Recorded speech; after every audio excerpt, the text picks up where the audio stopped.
Hello and welcome to the first ever podcast for Sport is for the People. Today we're going to be discussing Premier League football. I have with me Nick Pooley, who's a Chelsea fan, Chris Gioffi, supports Manchester United, and Ryan Ashwell, who supports Liverpool. We're going to be discussing, first up, Project Restart. That's the big news of the week. Hopefully football will be back on our screens on June the 17th. So Nick, how do you think that is going to affect Chelsea? I think it's difficult because I think Chelsea sort of before Project Restart were in. I think they were getting to they were just sort of coming back into a little bit of form. They had plenty of injuries, which is one good sort of thing of Project Restart. They've had plenty of time to get people back. But I think Chelsea were just about to sort of hit a nice patch of form. They had a really good result against Everton just before, and a really good performance against Liverpool. But I think sort of bigger picture, I think it's probably a good thing. I think at the time when we did play Everton, we were missing Kovacic and we were missing Kante. I believe Hudson-Odoi and Pulisic all had injuries. And I also think sort of some players who've been really key earlier in the season we're starting to look a little bit leggy. Sort of Abraham and Mount sort of, started off really explosively. And I think by the time they sort of got around to sort of January, they did start to look a little bit burnt out. I think the way that Lampard likes to play, it's quite high intensity. And I think sort of Mount and Abraham were the two who really sort of looked like they were sort of suffering from that. I think that the only downside is that if you look at two of Chelsea's main rivals, they've probably got back some of their key players. If you look at United, they're going to have probably Rashford back, and they were sort of hitting some decent form as well. Really good result against City. I think Bruno Fernandes has been a really good addition for them, and also Tottenham. They had a very sort of blunted attack prior to lockdown, with Son and Kane both being injured and them being back may add an interesting dynamic. But I think sort of, although Chelsea have their work cut out, I think Chelsea will feel pretty good overall, getting a lot of players back and, need to just sort of hit the ground running with some big games pretty soon. Do you think it will help because 18 of your most used players, only 2 of them are over the age of 30, I think. I think that's Azpilicueta and Willian. Do you think the youthfulness will help? It's difficult to say, really. I think, you could look at it from one side and you could say that, Abraham, Mount, Reece James, they were in the Championship last year. That's 46 games for a season. I think we all probably agree that the Championship is a very difficult and attritional league. But at the same time, playing at that intensity for 38 games is very difficult. And, Chelsea fighting on all 4 fronts. So I think that everyone who sort of looked at Chelsea before the beginning of the year sort of saw this season as a transitional year with all of the young players and academy players, and anything is a bonus, really. So, maybe the youthfulness could help, but maybe not. I think that experience may shine through, but it remains to be seen, I guess. Thank you very much. Ashwell, what do you think about Liverpool? How is it going to help you, or is it going to hinder you?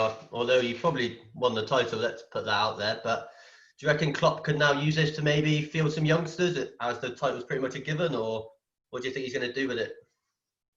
I don't think that's going to be the case. I mean, I don't want to jinx it, but it is pretty much inevitable, isn't it? 6 points from. I mean, it's going to take something drastic to happen. Well, something drastic has happened, but I don't think he's going to play the youth. I think he's going to finish strong, and that over 100 points, the record for 105 points, I think we can still get is on the table. So I think that's still going to be massive for us, and we're going to try and do it in style. But I've been watching some of the stuff on YouTube because I follow them, and I've seen the training of them getting back into it, and they've done a lot of Zoom yoga lessons as a squad and stuff like that, which has been quite funny to watch. So from looking in on the squad, I think they're quite cohesive still. I think everyone's still enjoying each other's company, and it's been good. time's going to tell, isn't it? First game back, everyone's going to be rusty because there's been no competitive edge. They have done nothing competitive. You can train your body to stay fit, but the intensity that they play at that level, it's probably not going to be great, and it's going to be adjustment with no fans in the stadium. Do you know what I mean? It's going to be very intriguing. We're just lucky we haven't got Suarez spitting on people, spreading the COVID, and so yeah. One thing I will say is I'm still on the fence with football and sport coming back. Is it that important? Is it a priority? And that's coming from someone who's never won the Premier League, and we're about to win it. It's just Tyrone Mings said something interesting a couple of days ago that the players were the last to find out, and they believe that they're commodities, and they haven't been given the choice. Whereas training, all the clubs have given the players choice to go back. So, do you know what I mean? All the players don't.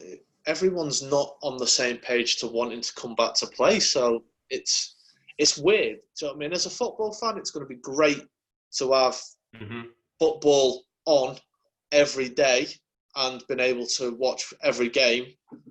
But I just think it's unnecessary at the minute. I think, do you know what I mean? Italy are going back to play 2 weeks. They're starting their season 2 weeks after us, but they're 2 weeks ahead of us on the scale of COVID. So I don't know. Do you know what I mean? I think we can probably all sort of accept that it's very much finance driven, isn't it? You know, that there's litigation that could happen, you know, if games are not fulfilled. And I think that's pretty much the driving factor behind these games going on, isn't it? Yeah. I just, from seeing what they've put in place as well, players are getting tested twice a week. I'm more intrigued to find out if someone gets the coronavirus during a training spell, whether if they don't spread it or they do spread it or we don't know what's going on, what happens to the game against the team that's coming up. I'm assuming it'd be cancelled, or they've not really spoke about that from what I've seen anyway. But I think it just looks like they're just hoping that doesn't happen, aren't they? Really? Well, I think the latest round of tests, no one was positive, weren't they? Out of the last test, literally nobody tested positive, which is a good sign. But like you said, if it does happen, nobody's put out what's going to happen. Say Liverpool win the league, and then the season gets cancelled afterwards. Do they still hold on to that title? They've already turned around and said that there will be relegation and will be champions regardless. Yeah. So I think either way, like, if it was to stop now, they're going to give us the title. It'd be an asterisk against it, but they'd give it us. That's not what anyone. Well, that's certainly not what we want. That's probably what everyone else wants. Yeah. But I think that they'll finish the season in some capacity. But remember, you've said that the last bout of testing, there was no positive. They're testing twice a week, so let's not put that into context where, there's not been anyone positive for ages. There was positive tests like 4 or 5 days ago. Yeah. So do you know what I mean? It's still, and then you've got to put a 14-day quarantine on top of that, and then ease people. Do you know what I mean? I don't know. There's just so many different variables. I think it's a bit rushed. But that's what somebody has paid a lot of money to decide, though. I suppose that's what the Premier League head of the Premier League has paid the mega bucks to decide. I suppose. Yeah, I guess. The Championship is literally just announced in the last half an hour. They're coming back on the 20th of June as well. So that's just been announced. Kiofi, how do you feel about United? I don't feel much either way, to be honest. I think our season is pretty much, well, not necessarily null and void, but as a United fan, there's almost a lowered expectation with how we're going to do for the rest of the season, or at least for me. I think if we manage to get fourth, it would be a really good season. I think if we won the Europa League, it would also be a really good season. I don't want to talk about United too much because their football's boring and not Why are you on this necessarily podcast? at the minute. But Why are you on this podcast? because I was invited. No, I'm enjoying this because I don't have to back because he's doing it. I wouldn't say their football's boring. I would say they have, until Bruno Fernandes, I think Nick's right, until Bruno Fernandes arrived, you were very blunt in attack, and it was very much, they tried to counter-attack, but they had no lethal edge. Obviously, Rashford's been doing well, but he got injured. But since Bruno Fernandes has come, I think you've played a lot better. I'll change my stance. Football as a United fan is boring because we've, my generation at least, were very spoiled and gifted everything under the sun, and I accept there's almost a transition since Fergie left. What was it, 20 years ago? Feels like it. That's why you've gone bold, isn't it? But there's almost been like a transition between the Liverpool and United fans, which is quite interesting. We've almost swapped places, and now we're the ones, and now we're sort of looking at Liverpool and saying, "Oh, we would love to play football that way, or have those sorts of players, or even have Klopp to a certain extent." But yeah, it's one of those situations where you'd love to manage it in a football manager sense, but not live it in real life. I think that's probably where I am with it in terms of Project Restart and the impact it has on United. Obviously, we'll have our players coming back. I've already mentioned with Rashford and Pogba. Will he be a sick note? Will he play? Will he listen to his agent? Either way, there's too much going on around him, and I think I might actually work in the opposite way with Pogba. I think he may sort of realise that this season is not the year where he's going to get his move, with the sort of the transfer market massively shifting, and I think it may actually sort of mean that he sort of gets his head down a little bit like he did the sort of last year under Solskjaer, and United may actually sort of benefit from having Pogba and Bruno Fernandes in one side working together. I think also one good thing about United's that sort of started to happen from maybe January. I think the first game I noticed it was the Liverpool away game, was that Fred and Matic together started to develop a bit of a bond in midfield, sort of supplemented by McTominay.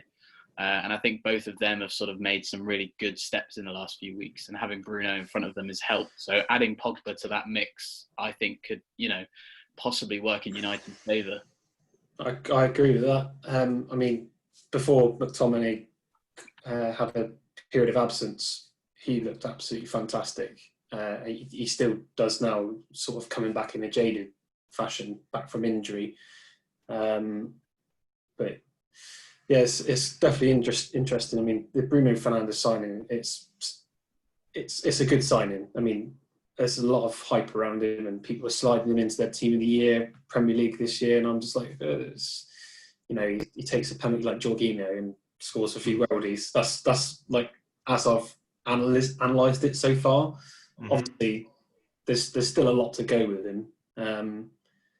We'll see how it goes, I guess. But with relation to the coronavirus stuff that Ryan mentioned, I agree with that. But thank God Rio's not here, because he'd be missing the tests. Without getting Ashel's corner too much, is you saying McTominay is a quality player, shown how far you've fallen in recent years? Because he would probably get nowhere near your team about 5-6 years ago. I think McTominay's technical ability is, there's a lot of room for improvement there, but I think his mental side of things, his determination, until someone comes in with a bigger offer, we're never going to know how much that badge means to him, but you can see that at least it means a lot to him.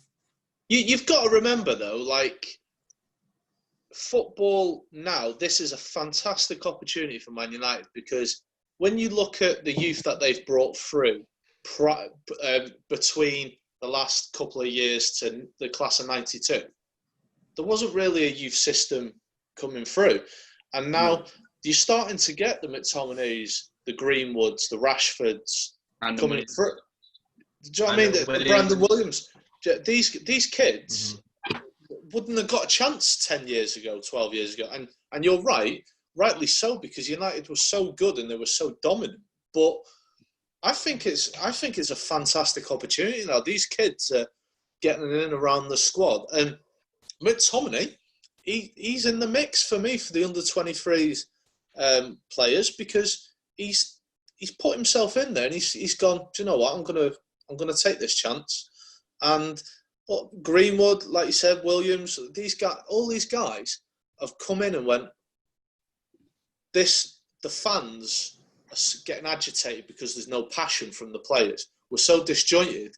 And now these kids are coming through the academy, who some of them local lads, they're going, do you know what? And United were starting to, this coronavirus stopping the league happened at the wrong time for United, in my opinion, because they were coming up. And Fernandes, brilliant. Pogba, do you know what I mean? He winds me up because he's such a good player. What he done for France and what he does, do you know what I mean? I've always believed that Pogba is the type of player that needs good players around him to be a better player. He's not the player that's going to pull your team through a dogfight. He's not going to do it. But it just annoys me how good he is. But he's so like, he's just a problem player. And like you said with Matic and Fred, every single United fan I've ever spoken to hates Fred.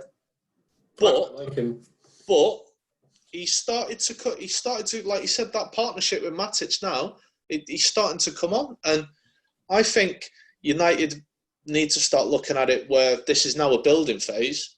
They're not going to need all these world-class names. They need to start getting the bulk of that team, that spine of that team, strong again. Maguire took a while to settle in, but now he's doing bits. So I think on that, I'd sort of draw a parallel with Liverpool's side actually, and I think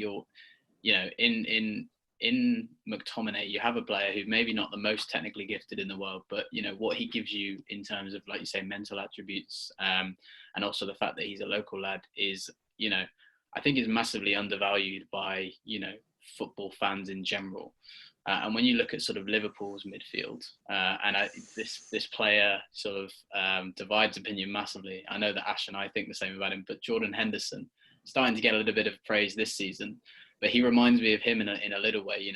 Jordan Henderson is not the most technically gifted player in the Premier League, but what he is, and he's something which we have less and less of in the game right now. He's a character, and he does drive that team forward. And I think that McTominay could be that type of player for Manchester United. And not every single brilliant team is not stacked with 1 to 11 of world beaters. Every good team, especially in England over the last, 25, 30 years, has had some of those players in there that, will drag you through the mire when you need to. I mean, if you stick on Man United, Man United had a few players like John O'Shea, Darren Fletcher, Johnny Evans, they weren't world beaters, Park Ji-sung, but what they did is they worked very, very hard for you, worked for the badge, and they got the job done. And I think that McTominay, Henderson, they could be that sort of player. Team players, isn't it? I mean, distinct lack of them in the United squad. Yeah, going on a bit off topic here, but I like the point Ashel brought up, saying about United bringing through youth. Do you reckon that's the way football could potentially be going? Because you look at United now, like you said, with several names. Chelsea, for instance, brought in a young manager like Frank Lampard. Look at the youth they're bringing through. Arsenal have appointed Mikel Arteta. We're bringing through Saka, Ainsley Maitland-Niles, Joe Willock, Emile Smith, Reece Nelson. On that point of bringing through the youth, you've got like teams like Liverpool and United are historically working class clubs, like with the fans, the fan base. They want to see the youth. The class of '92, it is famous because they are working class lads from working class. Majority of them, bar Giggs, was all Manchester families. Same with your Gerrards and your Carragers. You need that. You need that in these clubs to sort of have that relation. And I think the biggest problem we've had in England is we have got the greatest football league in the world, in my opinion. But we allow too many foreign players to soak up what could be talent that they're missing out on. Do you know what I mean? I think long term that's going to be affected anyway with the new Brexit registration laws or work permit laws that are going to come in. So I think that we will see that development, and it's going to be a lot of marriages that year.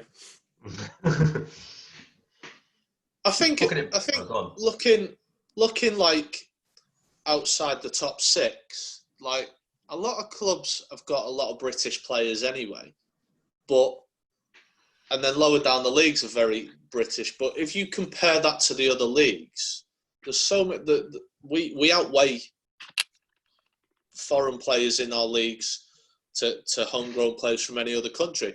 But then again, that contributes to why our leagues are the best leagues in the world. Yeah, I like that. Talking about talent, anyway, I'd like to go around and get your favourite player or who you think has performed the best from your club, and if you want as well in the Premier League as a whole this season. So Nick, who would be your top player in the Premier League and the top player for Chelsea this year? I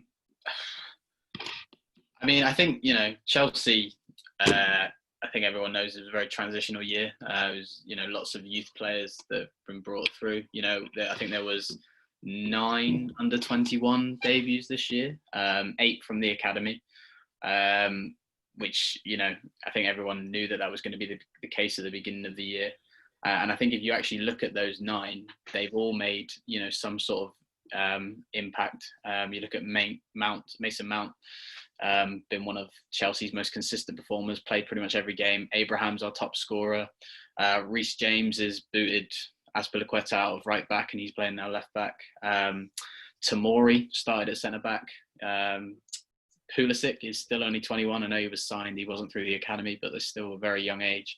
And also Billy Gilmore. Billy Gilmore is very much a sort of only just sort of came in for a couple of games, but he looked the business. I really like the look of Gilmore. So I think in terms of a young player, I think I'd probably have to pick either Mount or Abraham, just because of sort of their contribution to the season. Abraham obviously scored plenty of goals, and he sort of, I think he got to January and got a little bit tired. And Mount, I think, actually goes a little bit under the radar. He started off scoring a lot of goals, but I think the way that he works in Lampard's team and the way that Lampard wants to press high and the work that Mount gets through is actually quite undervalued. So as an under-23 player, I think those two would be my picks. As a player of the season, there's only one player that really stands head and shoulders above the rest of me, and that's Mateo Kovacic. At the beginning of the season, everyone sort of really questioned why we were spending £40 million on him when we had sort of Bakayoko going out on loan and Jorginho and, Loftus-Cheek, Mount, all sorts. But Kovacic has basically, I think, just shown that the reason why he was at Inter Milan at 21, the reason why Real Madrid purchased him and he played so many games. And I think that, Chelsea's win record is actually better without Kante this season, which I think not many people would, highlight. Kante is obviously a brilliant player, but, at the beginning of the season when Chelsea had 9 games, I think it was maybe when they won on the bounce, it was Jorginho next to Kovacic. So for me, Mateo Kovacic has been Chelsea's best player of the season. In terms of overall in the league, under 23 players, I think obviously, you can think of the real standout players from Liverpool. You look at Trent Alexander-Arnold, ridiculous talent at the age that he still is. But I think probably a few other interesting names I'd like to pick out probably is Ndidi at Leicester, still very young, been really crucial for them this season. I think, he gets through. He's one of those players that just gets through a lot of work and doesn't really go noticed, a bit like myself, I reckon. And so, I mean, I'm trying to think of other players, but I just, you can't go away from Trent Alexander-Arnold. The amount of assists that he gets through. No, insane. So, I'm going to have to pick Trent as my under 23 player and player of the season. Sadio Mane for me. Oh, interesting. Nice to hear. See, I know we're going to get onto Ashwell and Kiofi next, but I didn't have my chance to talk about Arsenal and the coronavirus. So I'll get a chance to talk now. I forgot about me. See, for me, under 23 in the league, I'll say about Arsenal later, but for the league, under 23 will have to be Trent Alexander-Arnold. He's got 12 assists and he's got a couple of goals, I think, as well. And from right back, 14 assists, isn't it? I think it's 12 assists in the Premier League, and I think it's 2 goals as well, which from a right back is pretty much unheard of, apart from Trent Alexander-Arnold last season. So you can't really moan at picking Trent Alexander-Arnold. But I would like to give a shout out to Todd Cantwell from Norwich. I think he's a quality player, and I think Hi, Tom. Hi Todd, if you're watching, mate, give it a quick like and a subscribe, mate. But yeah, absolutely, I think he's been brilliant for Norwich. Although I do think Buendia is a better player, and I think Buendia will go to a big Premier League team this next year, and I think he will be absolutely phenomenal. If you look at some of his stats, his pressing stats alone are like up there with, I think, top 3 in the league. His key passes are 3rd in Europe, I think, only behind like Lionel Messi and maybe Thomas Muller or Jadon Sancho. He's a quality player considering he's playing in a poor Norwich team. So Buendia and Todd Cantwell are both, I think Buendia's 23, I think Todd Cantwell's 22. So they would be my shouts other than Trent Alexander-Arnold. And for senior player, I don't think you can look past Kevin De Bruyne, to be honest. As much as Liverpool have been the best team, I think Kevin De Bruyne has been the standout player by a mile. I think he's got 17 assists, 8 goals this season. So he's 3 off breaking Thierry Henry's record, which obviously for me would be a bit of a piss take. But I don't 18 think 18 assists. 18, is it? Yeah. Oh, well, then he's two away. 16 he's got. 16 assists he's got in the Premier League. Oh, well, we obviously agreed to disagree. I think 17. Fact check it. I think it's 17 assists and 8 goals. But either way, I think I don't think you can say about anyone else in the Premier League that they would get into any other starting 11 in the world. I know Liverpool have been the best team probably, but Kevin De Bruyne gets into your team hands down. Whereas I don't think you can say Sadio Mane definitely gets into Barcelona, definitely gets into Real Madrid. I don't think you could say Mohamed Salah definitely gets into those teams. I think that's not what we're asking, though, is it? No, but that's why I think he's the best Premier League player, because he will go in any starting 11 straight away. Answer your own questions. Answer your own questions. Stick to it. If it's a question of that, Kevin De Bruyne is the best player in the Premier League for me this season. Go on, Ash, and we'll hear you.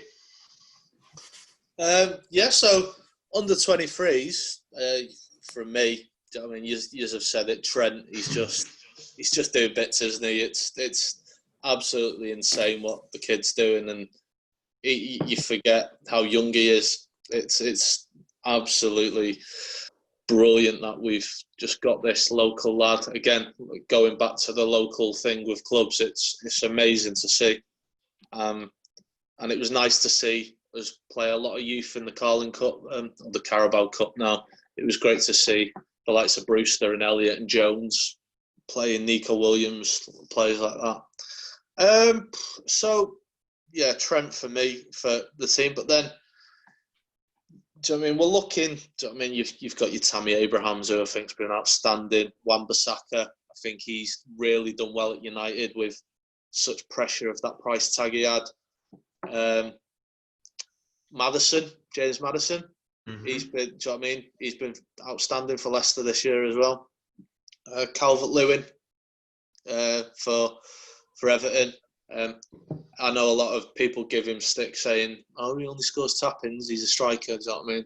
That's what you want from your strikers, getting them goals. So, yeah, I'd probably say Trent, but there's a lot of talent coming through in the under 20. He's Richarlison as well. He's like 22, 23, something like that. So there's the Premier League's full of youth at the minute, which is really exciting and nice to see. I'm going to stick with my main man for player of the season. I just think Jordan Henderson. I will argue till I'm blue in the face with people about it. People say how much, like, what does he do? What does he do? The way he moves around the pitch, the way he sprays the ball about, he just makes it look easy. And you think that Van Dijk has it all his own way. It's because players like Henderson willing to put the shift in front of him. And as a captain, do you know what I mean? Other than Connor Cody, I'd say pick a better captain that just rallies his team. He's just, this year, any critics, if they still saying that he's rubbish, then I don't know. But, and yeah, De Bruyne, do you know what I mean? De Bruyne is just a different beast. And I'd agree, he probably could get in any team in the world. The guy is just effortless.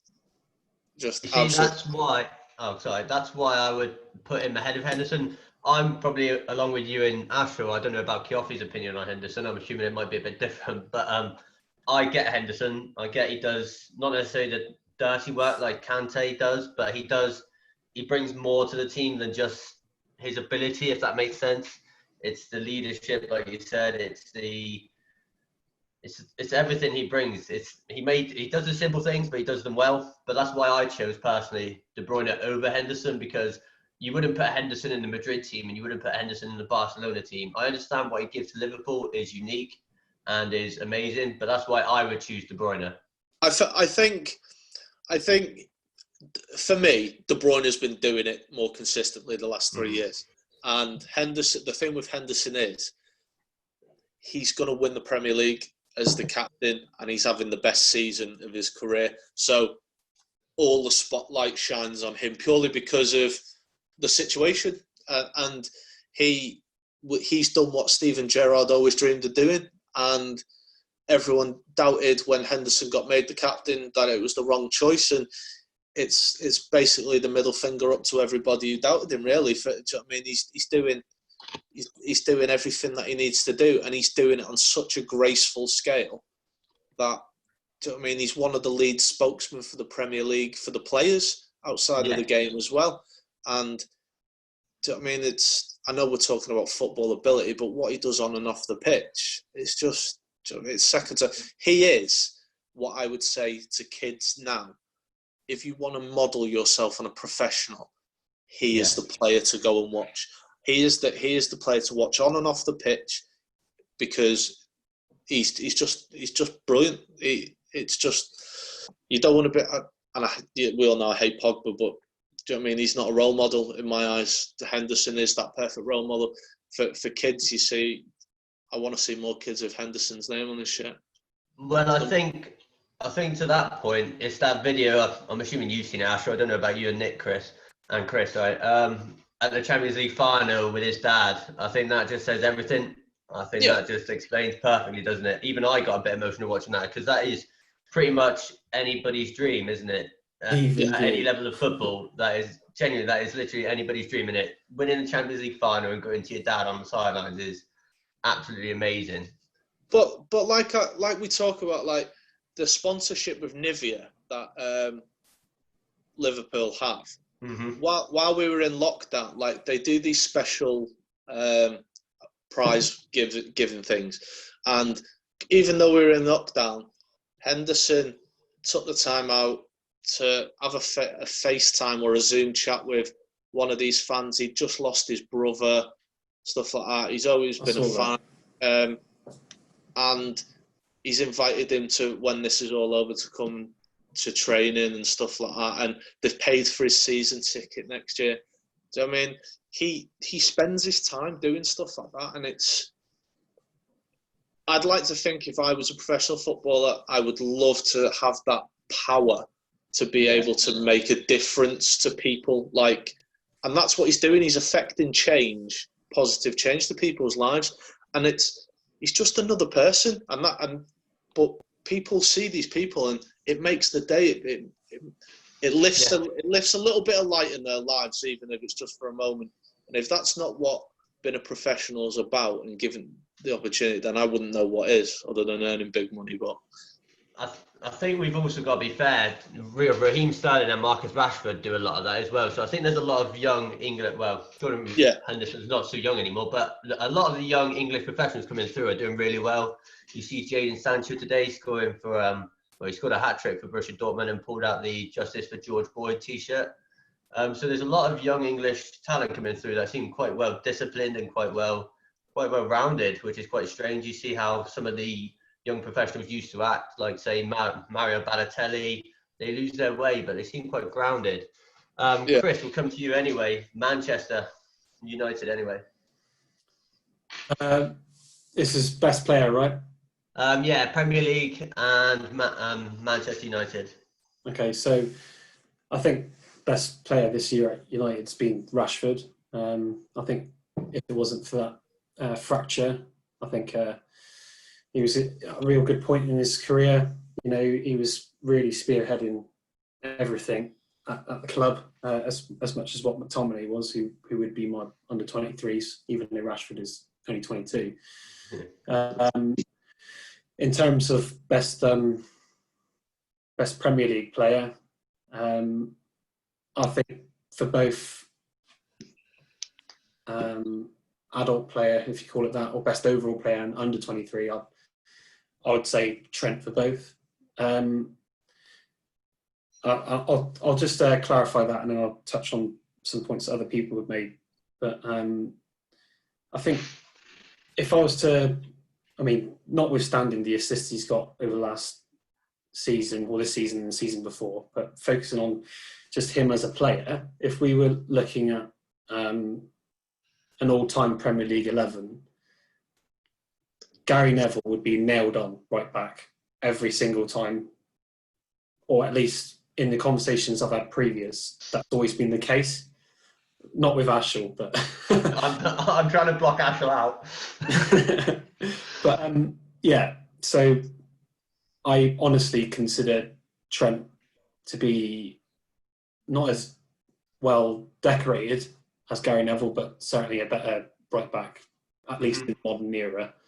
I know that they played in two different sort of eras of football or whatever, but yeah, I just think he's absolutely fantastic. I don't really think right back is probably where he'll end up in terms of positioning, but at the minute he's doing absolutely a stellar job at right back. And yeah, I did think about Kevin De Bruyne in preparation for this Zoom tonight, but then I realised it's not necessarily about who's got the highest rating on FIFA in the Premier League. I think that was the angle you were going down, Keaton, saying that he could play in any other team. And all jokes aside, Henderson would get in any team, I think, that wants to utilise him in the way he plays. So I think I would also agree on that with Trent, to be honest, because I think that the Liverpool side is completely built around their players and the way they want to play. So their tactics, and I think that their way that they play perfectly suits their team. And what I mean by that is that they have a very attritional midfield. You know, their midfield of Fabinho, Wijnaldum, Milner, Henderson. They're not stellar attacking players, but they get through a lot of work to allow Robertson and Alexander-Arnold to play pretty much as wingers. I think, if you look at Liverpool and if you sort of did like an average position map, you would find that it was more of a 2-5-3, to be honest, because you would find that the centre backs are where they are. They're probably quite isolated if you looked at them on a map, but you would see that, you have your three midfielders in the middle getting through all the work, allowing those fullbacks to play where they are. And I think that's what what you're saying is that Henderson suits that perfectly because he gets through all of that work, And if you put in a Kevin De Bruyne in there, I'm not going to slate De Bruyne's work rate or whatever, but do you lose that from your wing backs? Do you lose that sort of creative spark because you have a man less in the middle doing the defensive work that you have to worry a little bit more about going back? So I completely agree with what you're saying, Chris. I agree with Chris as well, and I agree with you, Nick, with the whole Liverpool, how they play perfectly suits Trent and Andy Robertson. But at the same time, I'm not trying to argue with you about Henderson being crap, because I generally do really like him as a player. But would you not say, if you had to choose between him or N'Golo Kante, you're going to choose N'Golo Kante? I think football is a team game. In the Premier League, domestic, you'd probably lean towards Henderson, but I don't want to come across as stupid by saying I'd pick Henderson, because Yeah. you I don't think you're stupid, mate. I think it's a great choice. But it was interesting what you said about Dominic Calvert-Lewin. I think that poacher striker, running away from that question, it seems. But that poacher number 9, you don't see many of them anymore. I think they're somewhat of a dying breed. And when you think about, if your club was to buy a number 9 right now to better or improve your squad, there are some good options out there that are available. But you look at the number 9s over the previous decades, and there are a lot of options. I feel like it's that particular type of player is very few and far between. No, I agree. On that point, you're on about like the old number 9s, like say Drogba, say a Van Nistelrooy wasn't number 9, I don't think, but the tap-ins or the power players, whereas you don't get that anymore. Like say number 9s nowadays, you're looking at, I'm trying to think of a number 9. Firmino plays number 9 for Liverpool. He doesn't wear it, but he plays number 9. But he's not a tap-in. He's more to do with more of a number 10 than a number 9. The false 9. Yeah, you've got to look at how football's evolutionised, though, haven't you? Like, Firmino plays the false 9. It's nothing like the number 9 position. Do you know what I mean? The box striker, Van Nistelrooy, was the best player I've ever seen when it comes to finding a yard and putting it in the net in the box. It's just his movement was fantastic. And then you compare that with the strength of someone like Alan Shearer and just how good he was at scoring goals. Like, it's the striker has evolutionised now. Do you know what I mean? Aguero is the staple forward now, isn't he? To mask yourself on. He's got the strength, the agility, the balance, the way he moves, his goal scoring. He's the complete version of a number 9, is what I would say you're going to get as close to nowadays. Yeah, I think I agree with you. I think there's several different types, isn't there? You got, just think of the top 3, I'd say, in the Premier League. You've got Aguero, Firmino, and Harry Kane. I think they're all different players, totally, but they all get you goals. Although Firmino probably not as many, and they all just bring different stuff to the team. So I think it just totally depends on your manager and how you want to play, doesn't it, really? But this is it. Harry Kane, perfect example. He is a number 9, isn't he? He is number 9. And he's labelled as, he's very one-dimensional, he's very lazy. Well, no, he's not. He's the number 9. That he's there to score the goals. And what does it matter? Yards covered, shots complete. He gets you 25, 30 goals a season. He's done his job, hasn't he? That's his job. And that's the be-all and end-all of it for him. And that's what he's been doing. Go on. Looking forward to when football comes back, what are you guys hoping for from your teams, and what are you hoping for in the summer? Should we go to Ashwell first? So there's a lot of talk of can Mane and Salah continue to play together. I still think we'll keep both of them. I still think we'll keep our top 3. Firmino is, do you know what I mean? I just think he's outstanding. I love watching him play more than the other 2. Just for, something's going to happen when the ball's at his feet. So departures, do you know what I mean? There's been talks of Lallana's contract's up. Shaqiri's not happy. Klein's been shipped out on loan. Lovren.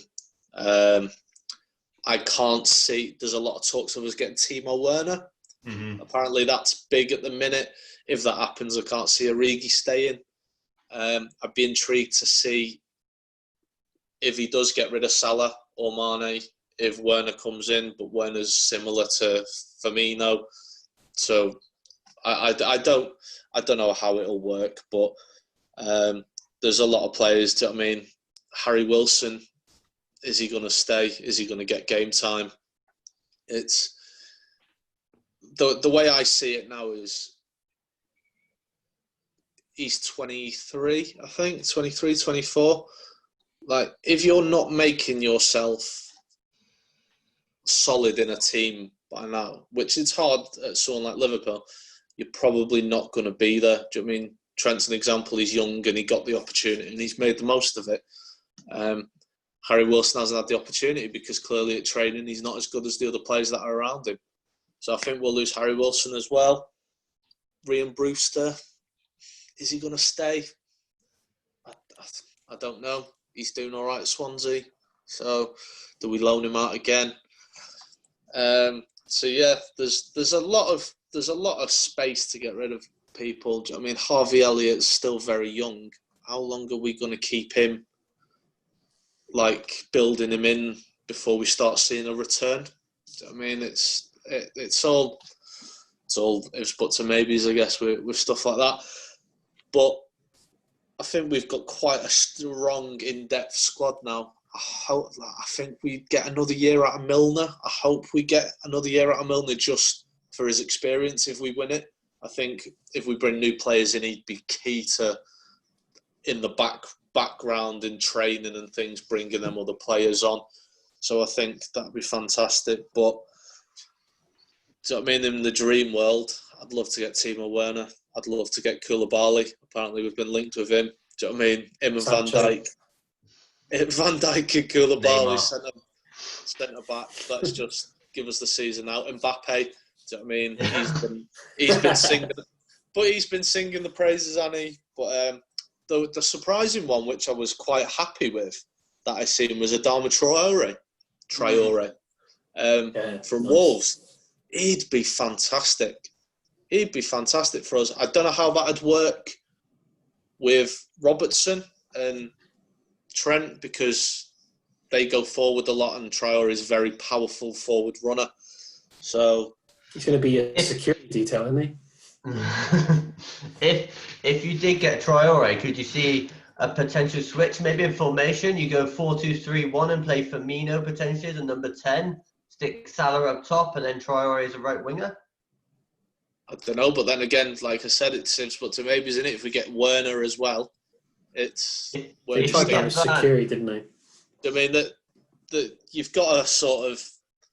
Someone's going to lose out, and Klopp's the right man to decide what chemistry is going to be right for the team and what players he wants to bring in.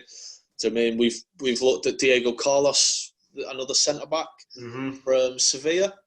I don't really know much about him, but apparently he's doing all right. So I think we are going to get rid of...